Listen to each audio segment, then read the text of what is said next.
நாகை மாவட்டம் ஆட்சியர் அலுவலகம் முன்பு விவசாயிகள் சடலம் போட படுத்து வாய்க்கரிசி போட்டு நூதன போராட்டத்தில் ஈடுபட்டதால் பரபரப்பு ஏற்பட்டது. 5 ஏக்கர் வரை நிலம் வைத்துள்ள சிறு மற்றும் குறு விவசாயிகளின் விவசாய கடன்கள் முழுமையாக தள்ளுபடி செய்யப்படும் என தாவேகா தேர்தல் வாக்குறுதி அளித்திருந்தது. இதனை நம்பி நிலத்தின் அளவை அடிப்படையாக கொண்டு அனைத்து கடன்களும் தள்ளுபடி செய்யப்படும் என விவசாயிகள் எதிர்பார்த்திருந்தனர். ஆனால் தற்போது கூட்டுறவு வங்கியில் ரூபாய் 50,000 வரை பயிர்க்கடன் பெற்ற குறு விவசாயிகளுக்கு மட்டுமே முழுமையான கடன் தள்ளுபடி வழங்கப்படும் என்றும், ரூபாய் 50,000க்கு மேல் அல்லது 1 லட்சம் வரை கடன் பெற்றிருப்பவர்களுக்கு ரூபாய் 5,000 மட்டுமே தள்ளுபடி செய்யப்படும் என்றும் அறிவிக்கப்பட்டுள்ளது.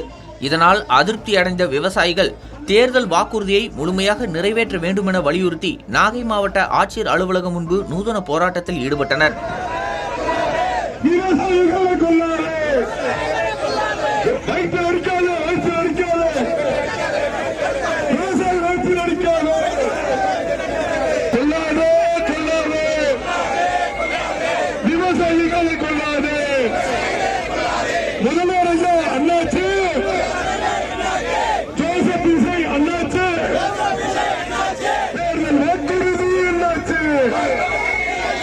பயிர்க்கடன் முழுமையாக தள்ளுபடி வழங்கிடு.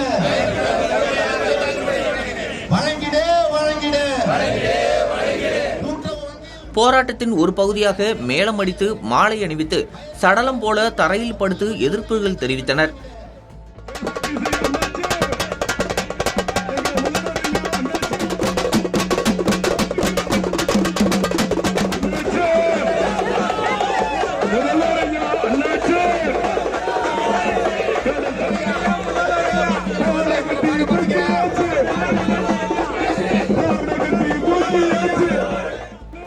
மேலும் பெண்கள் ஒப்பாரி வைத்து அரசுக்கு எதிராக கண்டன முழக்கங்களை எழுப்பினர்.